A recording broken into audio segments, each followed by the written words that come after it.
Western Governors University is the undisputed king of competency-based education, but they have certain program restrictions and policies that make them a really bad choice for most students. And that's why today we're going to be grading them in 4 categories so that you can see if they're the right school for you.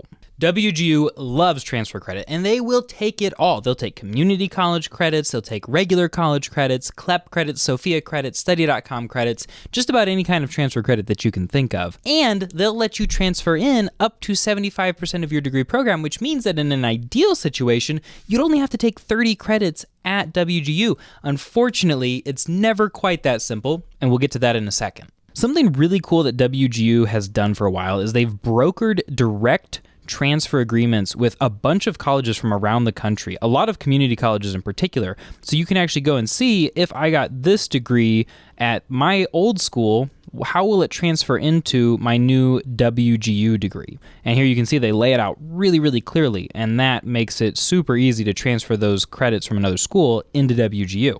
Plus, they accept Sophia, Study.com, all these other kinds of alternative credits, and that means that if you want to do what we call college hacking, you can use alternative, cheap, inexpensive credits to earn your college degree at WGU way faster. In fact, in a lot of cases, you can transfer in somewhere around 2/3 of your degree from those types of alternative credit. A big slip up for WGU is that even though they do accept CLEP and DSST, as far as I've been able to find, they don't list those anywhere on their website. So while they have super detailed instructions for transferring credits from other institutions or opportunities, there's just really nothing for CLEP or DSST, and you kind of have to guess. And if at this point you're confused about what Sophia, Straight-Line, CLEP, college hacking, all of these kinds of things are, check out this video. It's a quick crash course in explaining how you can graduate college quickly and inexpensively just by proving you know the information rather than having to go through the hassle of paying a ton of money to take college courses. But all things considered, WGU is a great school to transfer into, and so we're going to give them an A for transfer friendliness.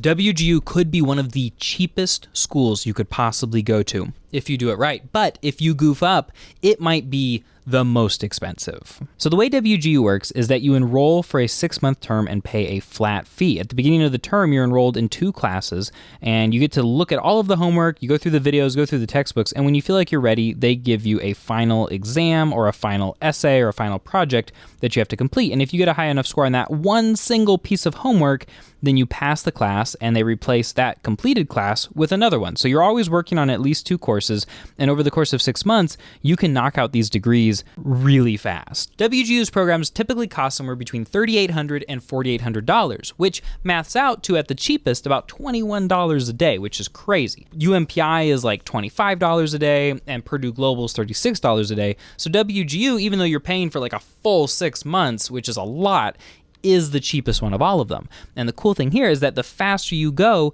the more credits you knock out, which means that you know, if you knock out 30 credits in a term, that's like paying $120 per college credit. Whereas if you go really slow and just do maybe 1 class in a 6-month term, now you're paying like $1,200 a college credit. But most people don't go that slow, they go really fast. So because of the typical speed students are able to complete these courses at, and because of the base cost for the 6 months, we are going to give WGU a strong A for cost. When we assess degree choice at a school, we're looking at 2 things: variety and flexibility. And in both cases, this is WGU's weak point. When you look at the variety of degrees that WGU has to offer, you can see that they knock them into 4 different categories: business, education, IT, health, and nursing. And total, there are about 34 different bachelor's degrees to choose from, but they're all basically variations of the same like 6 or 7 different degrees. So we've got BS's in business administration, just with slightly different specializations. We've got education degrees over here, but there's science education for middle school. There's math education for middle school. And so you kind of see a lot of patterns repeating, including in the IT programs.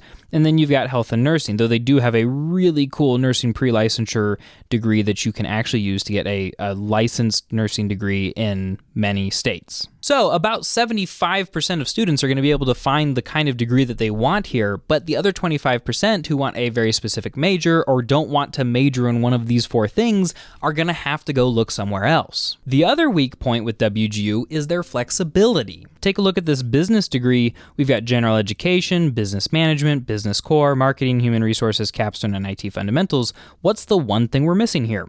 Free electives. Free electives are usually the part of the degree where you can completely customize it. You can put transfer credit in there, you can take classes that you're really interested in, but WGU degrees don't have them, which means that it can be a little bit harder to transfer credits into the school. And if you're trying to hack this degree, it's going to be a whole lot harder because there are no gimme courses where you can just transfer in any old Sophia course and it fills the slot. No, you're going to have to look for harder, more expensive, more time-consuming credits to transfer in for specific WGU courses, which means that even if you have a ton of transfer credit, you might not be able to use all of it if what you have doesn't match what WGU requires. And something else that's missing at WGU is they have no kind of Chipotle degree, like an interdisciplinary studies, general studies, liberal studies degree, where you can just throw in credits in a customizable major area and be able to graduate really, really quickly.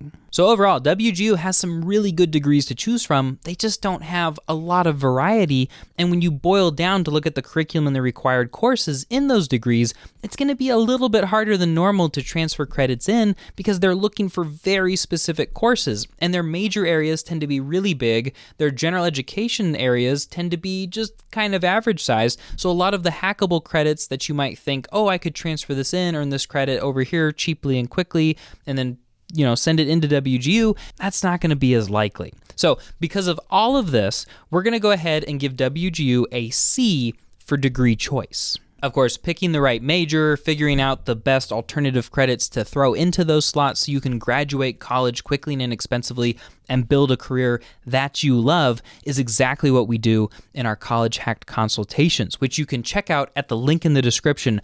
We often save our clients tens of thousands of dollars in just our first 50-minute session. We'd love to help you do the same thing too, and you can check it out, like I said, down below. And finally, let's talk about whether students actually like WGU. After all, if it's a bad place to study and be a student, you're not going to graduate from there. But I think you'll like what you see here. Basically, WGU has a 100% acceptance policy, so it's very easy to get in. And second, their graduation rates are significantly better than most online colleges, which tend to hover around, I find, like 30%. WGU claims that theirs are closer to 49%, which means that their courses are achievable and doable, they structure the learning process well, and they support their students. They are a private, nonprofit school, which means they're not out there to make money off of you, so you can, to an extent, trust them, right? And they're regionally accredited, which in the United States is the highest form of accreditation and means that these degrees are not just coming from a diploma mill. One of the biggest negatives at WGU, though, is that currently they're not accepting applications from people who live outside of the United States. I have heard of a couple people from Canada sneaking in, but if you're living anywhere else, you're probably not going to be able to attend at this point. Next, they've got a really cool mentor program where every student is assigned a mentor who checks in with them. And during your first semester, you talk to your mentor every week and they help to make sure that you're understanding what needs to be done in each class and that you're moving forward. After your first semester, you'll start doing that every 2 weeks. And WGU is a really good place to go if you have a lot of work experience. A lot of people ask me, Cliff, how do I get credit for my work experience? And they don't realize that most portfolio processes at other schools will cost you like $100 a piece. You still have to write a bunch of papers, get a bunch of proof of all the work that you've done, and it's a really annoying process. But at WGU, let's say you're taking a class in social media marketing and you know a lot about social media marketing because you've been doing it. Well, just passing that final exam or that final project in the social media marketing class is going to be really easy for you, and it's an amazing way to transfer your work experience into college credit. Something else that I really like about WGU that is actually the opposite of something I said earlier is that if you look at their degrees, their major areas are really large. So you're taking a lot of business core courses in this particular degree, a lot of human resources courses, and a lot of business management courses. There are as far as I'm aware, no other online bachelor's degrees that teach you quite so much in your major area. It's honestly really impressive. And I think the hope is that once you graduate a WGU degree, you might really know what you're talking about. Another big con at WGU that will honestly make it a deal breaker for many of you is that they don't assign GPAs to their grades. Now, I think GPAs are kind of ridiculous, but if you're looking to go get a master's degree, most master's programs are going to require that you give what the GPA of your undergraduate degree was. And so when you've got a WGU degree, you don't have one. And that either makes it tricky or impossible to get into a lot of grad programs. Another big negative with WGU, guys, is their proctoring system. Now, I'm sure that it is something that you can definitely figure out and use well, but if there's anything I hear complaints about at WGU, it's about the proctoring system and how the people that you're working with maybe don't speak English really well, and so it's difficult to communicate with them, or how it's really hard to schedule one, or how the entire process is just really a hassle. And a lot of WGU courses have final exams, which means you're going to be doing a lot of proctored tests. Now, my guess is that after you've done your first maybe 3 of them, you'll figure out the process and it'll be no problem. But I think for a lot of people new to WGU, it's a bit of a shock. Finally, I checked out review sites to see what people around the internet thought of WGU, and their average score was 4 out of 5, which is actually really good for an online college. But their complaints tended to center around a couple of things. Number one, people tended to want more interpersonal connection with their professors. Especially in a competency-based program, you're going to interact with your professor less, partially because you're just getting one assignment graded by them. And if you're doing a course that has a final exam as the final project, you might not ever have a need to interact with your professor at all. But this is a common complaint with online programs, so I wouldn't worry about it too much. Next, a lot of people complained that they wish there was more learning for the sake of learning. And to me, that makes it sound like they didn't really get the idea of WGU. Sure, you do learn at WGU, but the point of competency-based education is to prove that you know something, or that you can learn it through their course material on your own.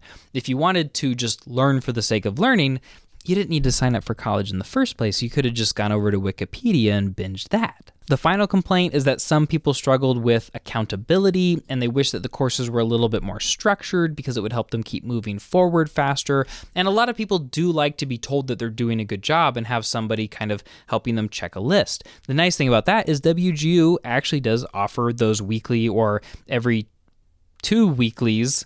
I don't want to say bi-weekly because it could just mean twice per week, right? They offer those mentors that do actually help keep you accountable. And so they have a great system in place to counter that lack of structure. And that, my guess is probably why they have such a high graduation rate compared to other schools. In the end, WGU, like most online schools, honestly, but especially with WGU, seems to be a really good school for highly motivated students who don't mind pushing themselves and don't mind working alone most of the time. Now, admittedly, WGU could be a little bit better, especially in the case of the missing GPA and not taking international students, but all things considered, I'm going to go ahead and give them a B for student experience. So overall, WGU gets a 3.25 GPA, which makes them an amazing school to try to hack. Of course, if you're an international student or you really need a GPA or you need an English degree, all of a sudden it's a 0 school for you and you should not go. But if you want the kind of degrees that they offer, if you're cool with the lack of free electives, and if you like what they have to offer as far as the student experience, then maybe WGU is a 4.0 for you. In any case, there are plenty of fish in the sea, lots of really good competency-based or traditionally structured online schools that you can choose from, all of which, or many of which, will help you to meet your career goals. And if you're not sure which school to attend, maybe it's WGU, maybe it's UMPI, maybe it's Purdue Global, maybe it's Liberty, Southern New Hampshire, whatever it is, we would love to help you figure that out. You can sign up for a consultation with my team at the link in the description. We will give you cost estimates and time estimates for all of the major schools, and then once you've picked a school, we'll help you build a plan that will get you graduated from them quickly and inexpensively so that you can build that career that you love. Guys, we love helping you. Thanks for watching, and happy hacking.